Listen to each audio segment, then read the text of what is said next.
বিসমিল্লাহির রহমানির রহিম। কেমন আছেন সবাই? আজকে আমি দুইটা প্রোডাক্ট আনবক্সিং করতে যাচ্ছি। প্রোডাক্টটি হলো অ্যানালগ থার্মোমিটার। আমরা বাজারে সাধারণত এই দুইটা থার্মোমিটারই দেখে থাকি। অ্যানালগ থার্মোমিটারের মধ্যে এই দুইটা থার্মোমিটারই বেশি দেখে থাকি। একটা হলো মোটা, যেরকম মোটা, আরেকটা হলো যেরকম চিকন।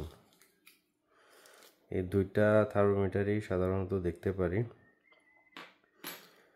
তো মোটা থার্মোমিটারটি আসলে কেন ব্যবহার করা হয় এবং এই চিকন থার্মোমিটারটি আসলে কেন ব্যবহার করা হয়?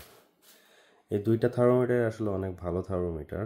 তবে এই চিকন থার্মোমিটারে যে এখানে ধরলে যে পারদটা উপরের দিকে ওঠে, ওইটা মানে দেখতে একটু অসুবিধা হয়। হ্যাঁ, মানে পারদ একটু কম থাকে। হ্যাঁ, মানে বের করা অনেক, মানে যাদের একটু চোখে প্রবলেম তারা নর্মালি বেরই করতে পারবে না যে এই থার্মোমিটারটি কত পর্যন্ত উঠছে। কিন্তু এই মোটা থার্মোমিটারে একদম স্পষ্ট অনেক পারদ এই যে দেখা যাচ্ছে। এখন এই যে এখানে আছে, হ্যাঁ, এখানে ধরলে আস্তে আস্তে টেম্পারেচারটা বাড়বে। এখন এই থার্মোমিটারগুলো আসলে মোটামুটি নষ্ট হয় না যদি পড়ে না যায়। সাধারণত পড়ে গেলেই ভেঙে যায় এবং নষ্ট হয়ে যায়। এছাড়া আর নষ্ট হয় না এই থার্মোমিটারগুলো।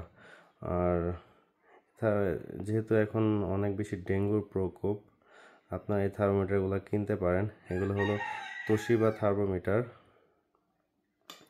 এটাও হলো তোশিবা থার্মোমিটার। দুইটা থার্মোমিটারই অনেক ভালো। এগুলার একটু ডিউরেবিলিটি চেক করে দেখা যাক। দেখি পড়ে গেলে কতটুকু উপর থেকে পড়ে গেলে আসলে ভেঙে যায়। বেশি উপর থেকে পড়ে গেলে ভেঙে যাবে হয়তো, কিন্তু এই সামান্য উপর থেকে পড়লে সাধারণত ভাঙবে না। ঠিক আছে, আজকের মতো এই পর্যন্তই।